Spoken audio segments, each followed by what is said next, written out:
we do for you, detectives? Just come from the coroner's office. They gave us this address for Maggie Callister. Yes, Maggie's been staying with us, which explains why she gave this address when she claimed Joe's body. She's not here now, though. She's returned to work. How long has she been staying here? On and off for a couple of weeks. Since before her husband's death? Joe stayed here a few nights as well. Nice bed and breakfast. They're having their apartment painted, putting it on the market. We heard they were having marital problems. If so, we never heard. Neighbors said they were really going at it. They have strong personalities. So do we. Nothing unhealthy about that. Doesn't it feel great when you say what you feel? I tried that with my first wife. How long have you known the Callisters? We met at a rare books auction last year. We were bidding on the same first edition of Sanders' Geographica. If you'll excuse me for saying so, you and the Callisters hardly seem to be in the same league. It's just appearances, Detective. If you have more questions, you should ask Maggie. Excuse us.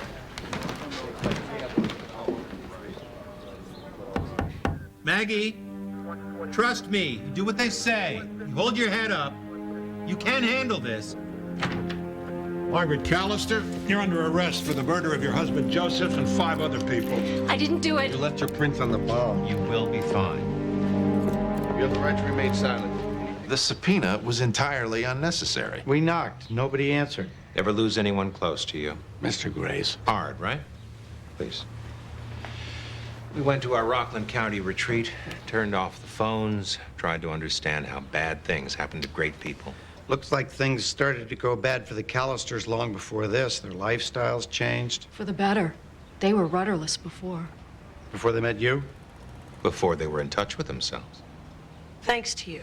I helped them understand that nobody could take away the success they were entitled to. Success comes from in here. So, maybe you can explain how $1 million of the Callisters' money found its way into the KBG Corporation. People only value the things they pay for. Our friends value learning to feel good about themselves. Learning that is worth $1 million. We make it stick. You know the old story about giving a man a fish versus teaching him to fish? We teach our friends to fish. Last year, 3 of our friends had IPOs in the 100 million range. It works, Miss Carmichael. And does this happen with all the members of your group? Group? You do have a group, don't you? A wide circle of friends. Followers. If a friend sees a movie, on your recommendation, is he a follower or just interested in your opinion? And how's your opinion delivered? We have meetings, retreats, seminars. We're people. We share our ideas with friends. And in return, they make you rich. Our friends are grateful, yes. But we aren't a business. Check our records. We intend to. I could contest any subpoena. But why would we? Maybe you'd like to see a pamphlet on our courses. An ambitious guy like you might want to consider looking at things a new way. That's it for guns? 2 $15,000 Parkers? They shoot skeet. What do you keep in the shed? Tools. Show us.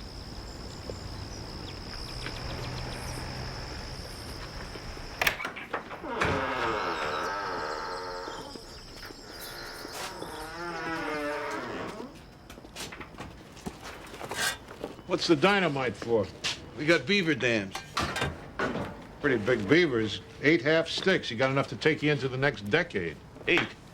Ought to be 10. About a dozen half sticks. Used 2. Anybody else have a key to the shed? Just Mr. Grace. People be Elias and Valerie Grace. Murder in the first degree, 6 counts each. How do the defendants plead? Not guilty, Your Honor. With my husband, not guilty. Domestic accord, how touching. People on bail? Remand, Your Honor. The Graces killed 6 people in collusion with Margaret Callister in an effort to keep one of them from leaving their cult. Cult.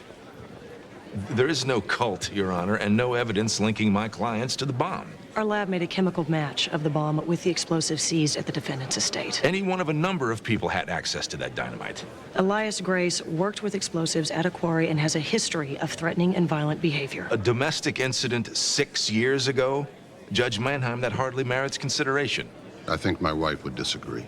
And as to motive, Your Honor, the notion that my clients would harm Callister over a relatively insignificant sum. Approximately $1 million at last count, Your Honor. My clients have access to over $50 million. Then 10 million each shouldn't be a problem. Please sit down. We'll take your apologies standing up. We know about your affair with Joe Callister. What are you talking about? This was taken by a security camera at a hotel near the airport the day Joe Callister was killed. That's you, Mrs. Grace.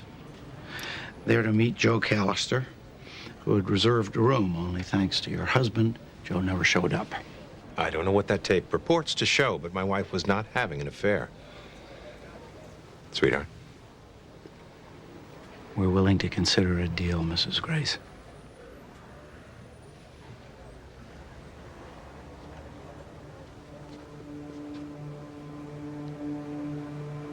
Elias knew about Joe. Valerie, I strongly urge you to keep your mouth shut. This is It absurd. was a week before Joe died.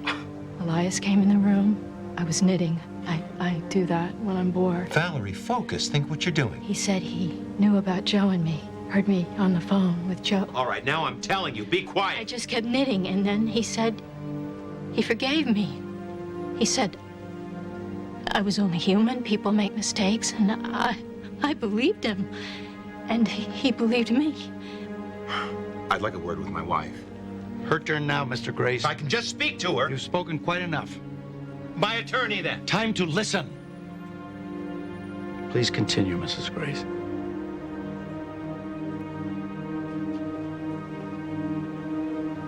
I kept knitting.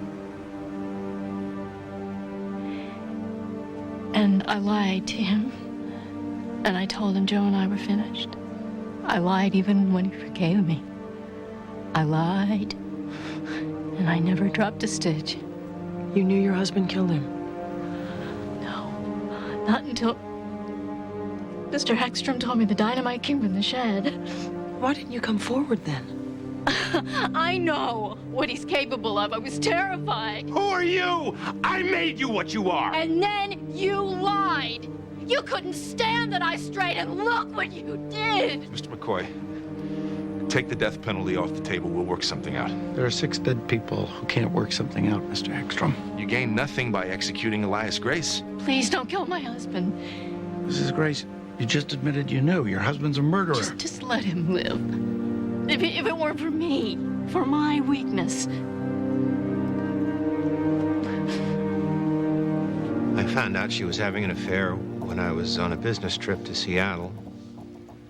I called Valerie at home. It was late. No answer. Nobody knew where she was. A week later, I overheard her talking on the phone to someone named Joe. Her voice was different. I confronted her. At first, she denied it. And she told me the truth. She was with Joe Callister. She asked me to forgive her. A week later, I found a hotel card key in her purse. She'd lied to me. She was still seeing him. I discovered Joe was withholding money. They were planning something. I told Maggie Callister. She was very angry. I gave her the box to give to Joe. And you know the rest. I'm trying to give you the bum's rush, fellas, but I've got to get this Lingard segment ready to air on Sunday. Those videotapes are evidence in 2 homicides, Mr. Nolan, so if you're thinking of concealing them... That'd be pretty dumb of me, since the whole world's going to see them on Sunday. Artie, be a good man and burn a DVD of Driscoll and that other fellow. Tom Lupo. You should work with us, Mr. Nolan. We saw you got Lingard to confess on camera 10 years ago. It's pretty smooth. Smooth enough for an Emmy.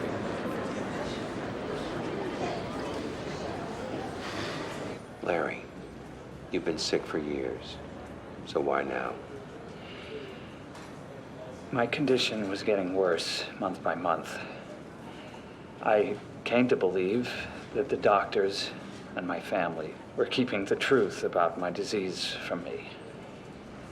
But now, thanks to you, Bill, I got my real medical report. That's right. Thanks to you, I now know I have ALS, Lou Gehrig's disease. It's a slow, certain, agonizing death. So this is my response. No one helped me. I rigged it myself.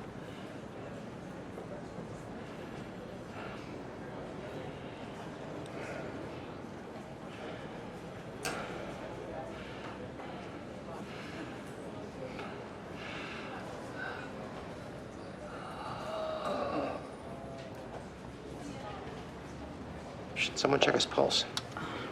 Whatever role Lingard's daughter played in the suicide, Larry Driscoll basically exonerated her. But it's bull. It doesn't matter. It's a dying declaration. Prosecuting her would be a waste of time. Hold on a minute. Driscoll said he had Lou Gehrig's. The autopsy says that he had something called spinal muscular atrophy. What? And Driscoll thought he had Lou Gehrig's because of a medical report that Nolan gave him, right? Since he committed suicide thinking he had Lou Gehrig's, I suggest we get the ME to sort this out. Driscoll was diagnosed with type 4 spinal muscular atrophy 20 years ago. It's non-lethal. People with SMA can maintain a fulfilling quality of life. It's nothing like the horror show of Lou Gehrig's. The video mentioned a medical report that said Driscoll had Lou Gehrig's. Well, 3 weeks ago, Driscoll had himself checked out at St. Fabian's Hospital. They misdiagnosed him with Lou Gehrig's. The original report stayed in his file. That's what ended up in Bill Nolan's hands. Somebody dropped the ball? Maybe our little angel of mercy can tell us how that happened. This looks like trouble. Mind getting up, Mr. Nolan? I have to get ready to tape a segment for Sunday's show. Pretty enough now for your mugshot. Now get up! Shots! You're under arrest for murder. Artie called Gerard now.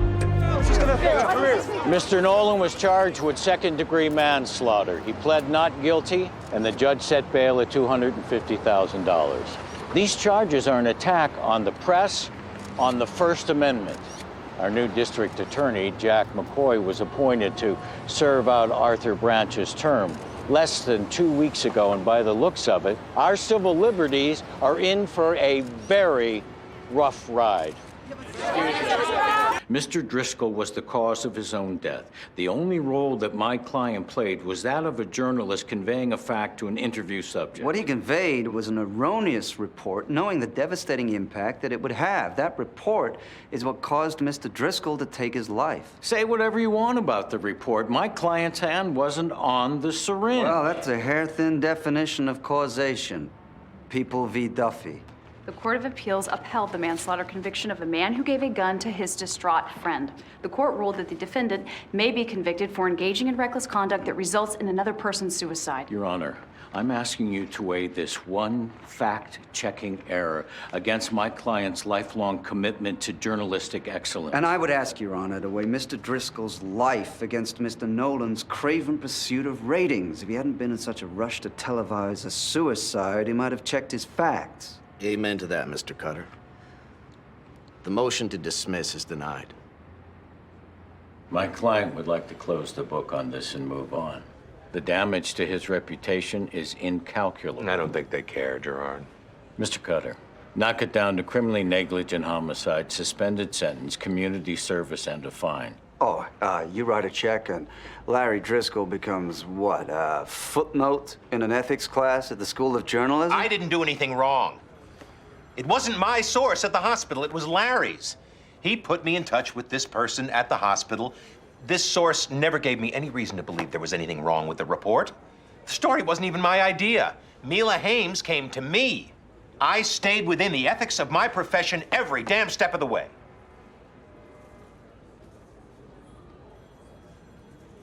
Before we consider a plea, we have to verify your story.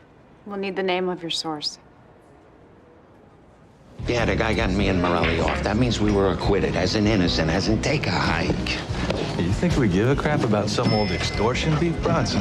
Oh, how, you just came by to play oldies on the jukebox? No, we were looking at an attempted murder. A guy named Jim Shepard, gunned down on the street. Never heard of him, and I don't own a gun. You want to search me? Don't tickle. We know you didn't pull the trigger, Bronson, but we also know who did. Therefore, you're hassling me. Why? The shooter's a pro, but you set up the job for the interested party. You're dreaming. Your late pal Morelli used this hitman to take out an overdue customer. You would have known about that. Uh-huh. Meanwhile, you'd become acquainted with a lawyer named Muller and his wife, Estelle. Her I remember. She worked in the office. Well, see? Now we're starting to get someplace. So when she wanted to hire a hitman, she called you. You set her up with the guy you knew about. Now there you lost me again. Hey, you don't think we're gonna find a trace of this when we rip through your phone records, your money records, and every little piece of your miserable life? Then you're in for attempted murder. Unless. Did you set the lady up with the shooter? Yeah. And she won't pay the back half because the job wasn't done and the shooter is getting very unpleasant on the subject. Well, then we're gonna make everybody happy. You just call the lady back and tell her you found a new man who's gonna finish the job.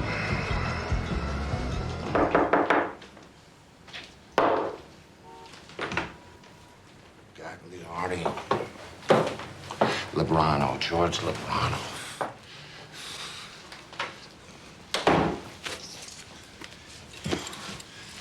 Tommy always used this place.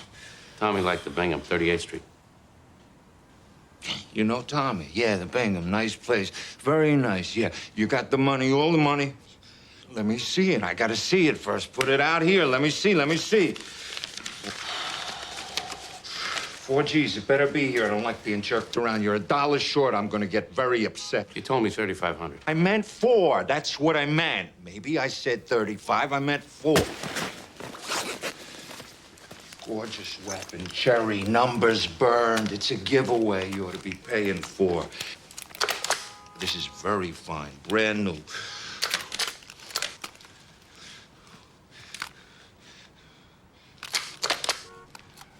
What's the matter? It's not okay. You should like it. You don't like it, you ought to be paying more. You got the extra 500, come up with it now. It's a good buy. It's fine, it's fine. You want to be Mr. 10%? Here's your 10%.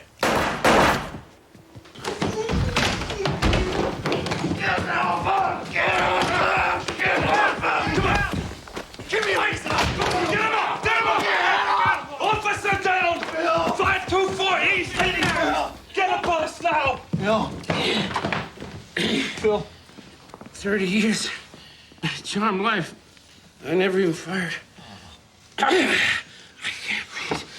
can't breathe. We're not here to talk you into anything, Phil.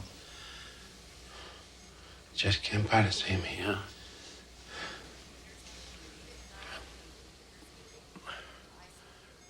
How good is Lebrano's testimony? It won't nail him. Could help. And Elvis could walk either way.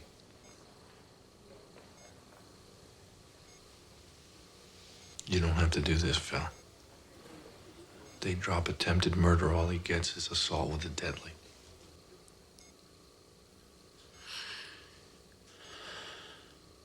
Mikey, I can walk. I can talk. I can... all the important things.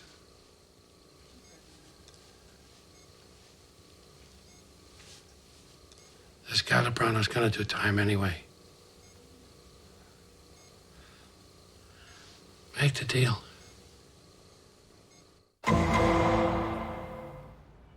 He asked for a steroid, said he fired left-handed. When you sell illicit firearms, do you normally run the risk of dealing with people you've never seen before? This guy Tani has a reputation. They say he's done maybe 50, 60 people. Do you want to object, Mr. Minetti? No objection, Your Honor. He's talking about someone named Gaitan, not my client. Mr. Lebrano, we've heard testimony that Manuel Ortega was killed with a .223 automatic. What caliber is the Sterol? That's a .223. And how many guns have you sold in your lifetime? I would guess the 200 or 300. How many of those were Sterols? 15, 20 at the most. Thank you. No further questions. This isn't a freebie. Until we turn up Costabile, we've nothing to offer. Hypothetically, when you do find him. If the testimony is useful, we can discuss parole recommendation. I didn't know until I saw him on TV. I sold Costabile a couple of pieces. He works for them just like Gaitan. Gaitan killed his son. Rumors. The kid was getting in trouble with the feds, but might have been Gaitan, might not.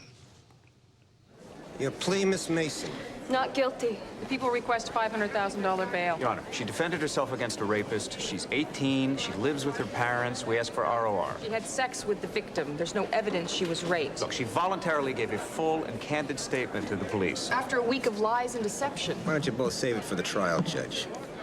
$250,000, cash or bond. It is a disgrace that a decent young woman cannot spend an afternoon in our city without becoming prey to a common street hustler. Thank God Danielle Mason fought back. Thank God. Mr. Archer, expect the district attorney to dismiss the charges against your client. Should they? Yes. Will they? You should ask Miss Ross that question. In over a month, Mr. McCoy, you haven't presented one witness to the grand jury or issued one subpoena. I'm sure you explained to your clients, Mr. Baylor, there's no rush to indict. You have a signed confession. We have a statement, which came with a defense that we can't at this time rebut. Can't or won't? Don't be shy.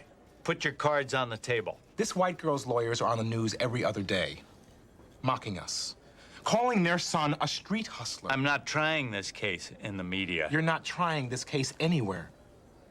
You're saying that the killers of young black men have nothing to fear from the district attorney. I understand you're frustrated, but if we go to trial now, we'll lose. Simple as that. It doesn't make sense. She can't prove Charlie raped her. It's enough that she says he did. We have to prove he didn't beyond a reasonable doubt. This is just like the last time. I can't go through it again. What last time? A girl accused Charlie of touching her. He has a criminal record? He was a kid. We told Lieutenant Van Buren. It's of no consequence. He was 12 years old. Jane, Ed. We're putting you on notice, Mr. McCoy. Either you move this case forward or we start shoving. This court can compel Mr. McCoy to perform his duty. The decision to prosecute, let alone seek an indictment, is solely within my discretion. His refusal to indict Danielle Mason is an abuse of that discretion. Prosecutorial discretion is absolute. By definition, it can't be abused. There are no absolutes in the law, Mr. McCoy. You have a confession. What's the problem? The defendant made a claim of self-defense. Well, let a trial jury decide if she's credible. Mr. McCoy can make his prima facie case for murder. I can only see one reason why he hasn't sought an indictment. I want a murder conviction as much as you. Calling me a racist. Address yourself to me, Mr. McCoy. Your Honor, it's up to you to give the victim's family a chance at getting justice. With all due respect, Your Honor, you don't have the authority to force this case before a grand jury.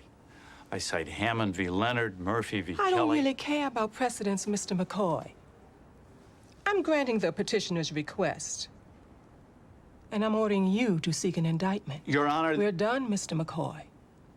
Either you comply, or I'll have you removed from the case and cited for contempt. In my opinion, it wasn't relevant, no more than a rape victim's sexual history would be. Permission to treat as hostile? Go ahead. You took a personal interest in this case right from the beginning, didn't you? I'm paid to take a personal interest in every case. Oh, in every case, you routinely secure court orders? No, not routinely. You routinely conduct interrogations in your precinct? No. Then why this time?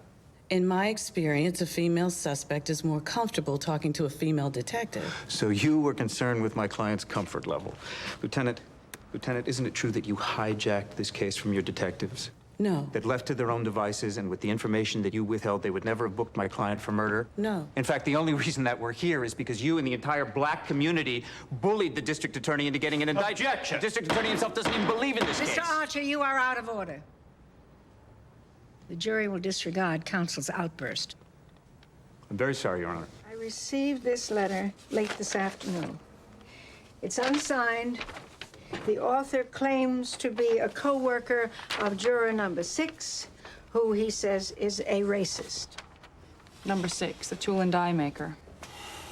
The white tool and die maker. The letter reads in part, I heard him say on several occasions how he can't stand taking the subway anymore because he has to ride with the blacks. He wishes they had a special car for them at the end of the train. Have you spoken to the juror? Yes. Of course, he denies the allegations, but I'm inclined to dismiss him. What a coincidence, Your Honor. The first alternate juror is a young black woman. This letter is a blatant attempt to hang the jury by altering its racial makeup. It's tampering. Unless it's true. My husband is waiting for me in the Hamptons. I'll hear arguments on Monday. This is a serious accusation. I hope the judge does the right thing. So serious, I had the police check into it. Workers at the juror's tool and die factory said a heavy-set white man driving a red Ford tried to question them about the juror. Doesn't your investigator drive a red Ford, Mr. Baylor? You're saying I wrote this letter? You're accusing me of jury tampering? You better back it up. This isn't the way to get justice for your son. We don't know anything about this letter. But from where we sit, your way isn't working. Our way was to get all our ducks in a row before going to the grand jury. Right. It's our fault. Charlie was stupid to get mixed up with a white girl. And we're naive to expect a fair trial. Stunts like this letter don't help. They are dragging my son's good name through the mud. What are you doing to stop it? You tell Adam Schiff that if this racist isn't thrown off the jury, I'm releasing the letter to the media. Thanks for meeting with us. I think that you'll agree that our proposal was fair. It's up to Judge Stein if she wants to dismiss a juror. Well, she can't decide on cap versus decaf. We can agree to skip the first alternate and seat the second. A white male instead of a black woman. It maintains the racial makeup we started with. I'll let you know. Ooh, Stein wants to hear from us in an hour. And you'll know in an hour. All right, let's go. Hey, don't you see what's going on? That letter is a fake.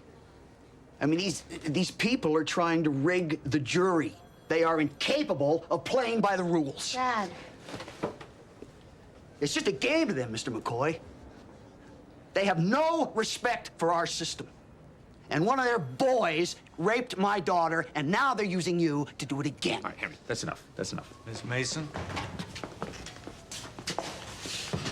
Do you remember dating a black football player at your high school? Wait, don't answer that. You'll get your chance to ask her all the questions you want when she gets on the stand this morning. Then she can sit and listen. Go ahead.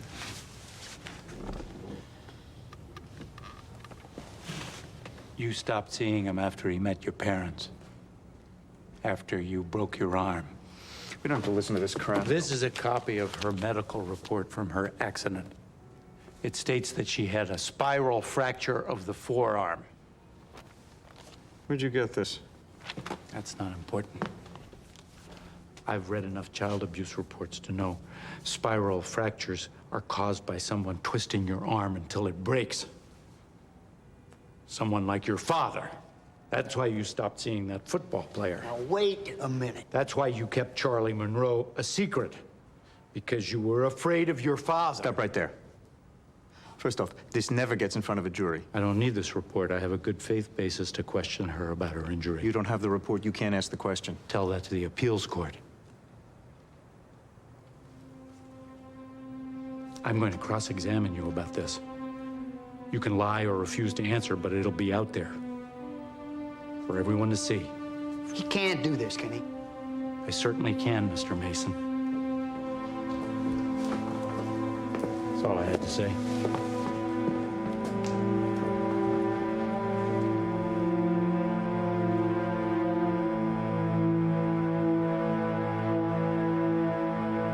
I've advised Danielle to take a plea.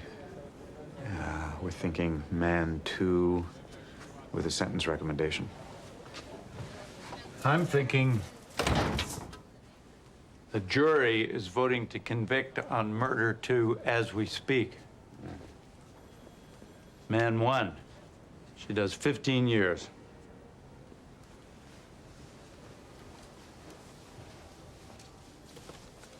Dr. Vincent Thurman died in 1997. He was an oncologist at Ramapo Hospital, where Nathan Robinson died in 1959. Well, safe to assume Thurman was Nathan's doctor, but doesn't explain why he was pulling blood out of Eddie Robinson 40 years later. Yeah, but Michael Reed's rant about white people trying to steal his family's blood is starting to make sense. Take a look at this.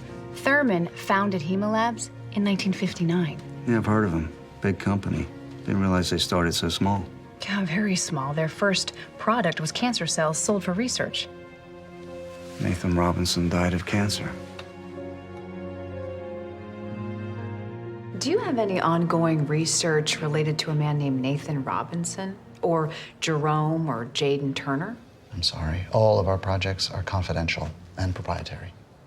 The reason we're asking, Mr. Dolan, is that among other things, there are allegations concerning an assault on Mr. Turner's 7-year-old son.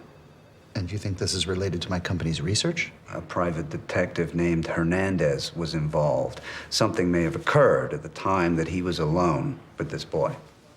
Alone? Is that what the child said? Well, that's confidential and proprietary. Before I answer any more questions, I'd like to consult my legal department.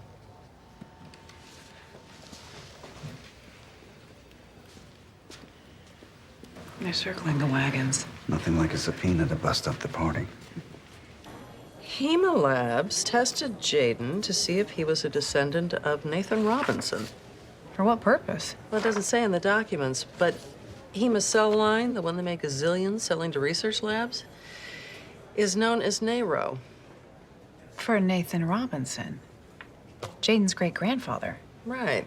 We studied NARO cells in medical school. I never realized until today where they came from.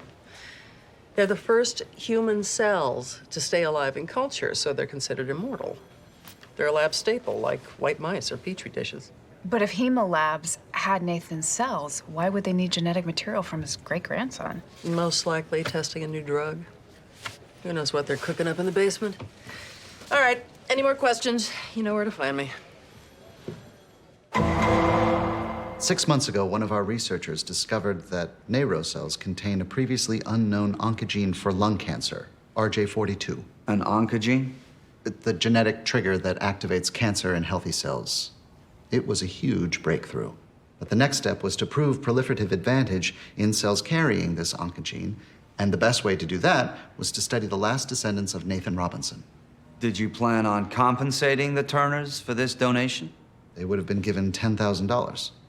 Now, Nathan Robinson never consented to having his cancer cells harvested, correct?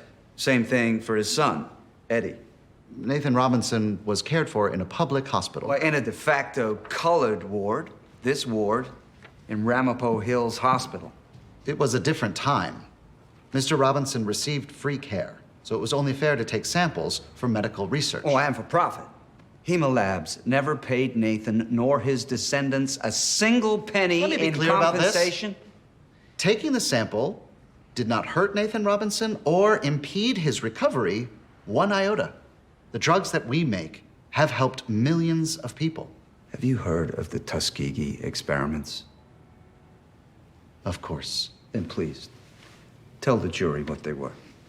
Doctors recruited black men with syphilis to study the disease. There were abuses. Abuses? The doctors withheld penicillin and did nothing while these men rotted to death in agony. That has nothing to do with this. So you say. Do you know the term night doctors? It's an urban legend. Doctors snatching black residents off the streets to perform medical experiments without their consent. And I can assure you, it never happened at Labs. No. Labs just did the same thing in the light of day. So you can understand why Michael Reed was so angry at his cousin for helping you. Nothing further. When you hired Mr. Hernandez to find Nathan's descendants, you knew he had a violent record as a police officer? I believe so. Making him the perfect fit to bully them into cooperating? No. Anything to get the blood you needed on the cheap. Just like Dr. Thurman did with Nathan Robinson. Objection. Withdrawn. Nothing further. We're prepared to make your client an offer. He pleads to man one. We'll recommend 10 years. Jury's still out. We'll take our chances. If they convict, your client could be looking at 25 to life. Now, I think we all have an interest in settling this matter. Labs has no liability here. But there is doing the right thing. Or if that doesn't interest you, Mr. Dolan, what's it worth to your company to avoid the publicity of another trial? You want us to bribe Michael Reed into pleading guilty? I have no intention of taking the stand again. 1 million, paid out over 10 years to be divided equally among Nathan Robinson's heirs. Your company has annual revenues of $400 million. We have to draw a line, Mr. Cutter. Otherwise, we'll be fighting off lawsuits left and right. Or you may be fighting off a jail sentence. Eddie Robinson, Nathan's son, in a group home with cerebral palsy. He lives in my jurisdiction. Read the definition of assault. It includes taking blood without consent. There's a statute of limitations. Not for a concealed crime against an incompetent victim. 3 million. We've been to Stag Hill. This family is beyond the edge of poverty, struggling to put food on the table while you're teeing off at the country club in Ridgewood. 5 million. Make it 10. Payable now. 10 million? Now, you can wait for the jury verdict, but if you get convicted, your mother will die while you're in prison, and Jerome will have died for nothing. You did try to save him, didn't you? After you stabbed him.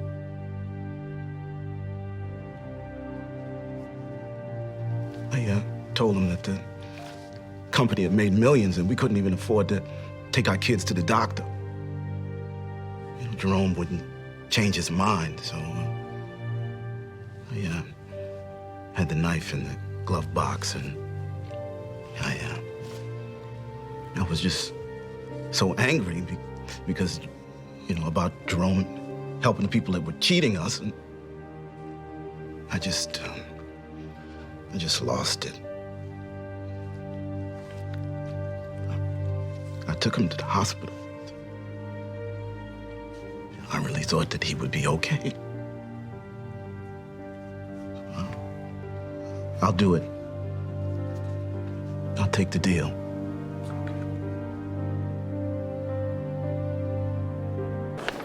Wasn't his son a suspect in this homicide? Apparently they've switched targets, Your Honor. It happens when a defendant's willing to hide behind his child. As to bail, it's the people's position the defendant's actions constitute a depraved indifference to life. We're requesting remand. Appreciate the seriousness of the allegations, Miss Carmichael. Nonetheless, you did switch defendants, which leaves this court no choice but to question your aim in the first place. Bail set at $100,000. Judge, I'd like the record to reflect I'm serving notice pursuant to CPL Section 25010 of our intent to offer psychiatric evidence upon a trial of this matter. So noted. Miss Carmichael, you'll advise the court of your decision to have the defendant examined by your own psychiatrist? Yes, Your Honor. Okay, then next case. The DA offered you a deal to get you to testify against your father, isn't that right? Yes. And without it, they would have charged you, isn't that right? Yeah, but my father didn't let them. Now, your father rides you pretty hard about hockey, doesn't he, Keith? He wants to make sure I take it seriously. And the morning that Coach Kreider was killed, you told your father that you'd been benched, suspended from the next game. Yes. And did your father get angry? Yeah. Had you ever seen him that angry before? No. Did it scare you? Yeah. And that's when you saw Coach Kreider? Right. Now, you say during the melee, you tried to grab your father. Well, I was yelling for him to stop, and it was like he couldn't hear me. So I grabbed him. But you couldn't stop him, could you, Keith? No. And that's when he took your stick and he struck Mr. Kreider, isn't it? Yes. And after Coach Kreider had fallen to the ground, your father continued to attack him, didn't he? Didn't he? Didn't he continue to attack Mr. Kreider after he fell to the ground? Yes. He was kicking him, and he kept on kicking him. And then there was blood coming out of Coach's mouth, and I yelled at him. I said, "Dad, stop, he's bleeding." And that's when he stopped. That's when he finally stopped. What happened then? He walked to our car, and that's when I dialed 911. Your father say anything on the ride home? No. It was like nothing had happened. Like nothing had happened? Doctor, is it your expert opinion that at the time of this crime, my client suffered a mental defect which precluded his capacity to appreciate that his conduct was wrong? Yes, it is. And what was the mental defect he suffered? Rage. Would you explain that to the jury? It's one of the oldest theories of aggression. Rage is born of frustration. In this case, Mr. Taylor was trying to reach goals through his son he couldn't attain on his own. He saw Coach Kreider as frustrating those ambitions time and time again. The suspension of his son was simply the proverbial straw that broke the camel's back. And as a result of this, what happened to him? The rage triggered a psychological dissociation. The rational part of his brain split off from the action part. And why do you say that in this case? Well, several factors. The first of which was his failure to hear his son's pleas to break off his attack. And there was also his aberrant demeanor post-mortem, acting as if nothing had happened. Anything else? I also considered the vicious nature of the attack itself, which was more consistent with a primordial response than a rational one. So all of this led you to conclude what, Doctor? That, at the time of the attack, Mr. Taylor could not appreciate the nature and consequences of his actions. Thank you. The first thing I'd like to do today is apologize to Mrs. Kreider. I know what I say today can't change anything. I want you to know how sorry I am. So how do you explain what happened? I can't. All I can say is that when Keith told me about missing the game, knowing that the scouts would be there, it was like something went off inside my head. You gotta understand, I never had the chance Keith had. Never had an old man looking after me the way I am for him. I pulled a lot of strings to try and get these scouts to come and watch my boy play. And then, Kreider, he wouldn't listen. So what happened that morning, Ray? I saw him. And then it was like I was watching myself. Like it was in slow motion or something. And when I reached him, I just swung. Fists were flying. I can feel them. Me hitting him. Jesus. I'm so sorry. Well, now, what do you remember? Do you remember striking him with the hockey stick? Remember kicking him? Honestly, do not. Well, what do you recall? Seeing the blood. Driving home. My wife, she asked me what had happened. I guess because of how I looked. And what did you tell her? That I didn't know. That I didn't know what had happened. Thank you. Your witness. Is it that you forgot Mr. Taylor or that you want to forget? I have very little memory. Little memory of a man you beat to death. I told you, it was like I was in a trance or something. But you do remember punching Mr. Kreider? I believe you testified that fists were flying. Yes. And you do remember the blood. Yes. So, when did this trance begin? I don't know. Well, it has to have been somewhere between punching Mr. Kreider and driving home to your wife, isn't that right? I guess so. Was it before or after you saw the blood? Before. Before or after you gave your son your cell phone? I don't know. But you did have the presence of mind to do that, didn't you? I guess so. And to leave the scene of the crime. Funny. You never told the detectives about this trance? No. Even after they threatened to arrest your son? Objection. Goes to recent fabrication. Overruled. I didn't think he'd go to jail. I was scared. It was wrong not to speak up. Then you knew what you did was wrong. But only after. But you didn't go to the police then either, did you? You act the same way, whether you know something's wrong or not?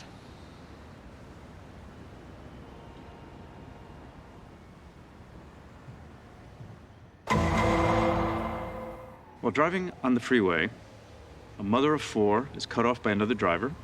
She speeds up, swerves into the offender's lane, kills him. A businessman boards a plane to New York and brutally beats a flight attendant because she refuses his request for an upgrade. And here we have a 46-year-old family man, a man without any prior criminal record, who savagely attacks the coach of his 16-year-old son's hockey team. Road rage, airport rage, sports rage. How do we make sense of all of it?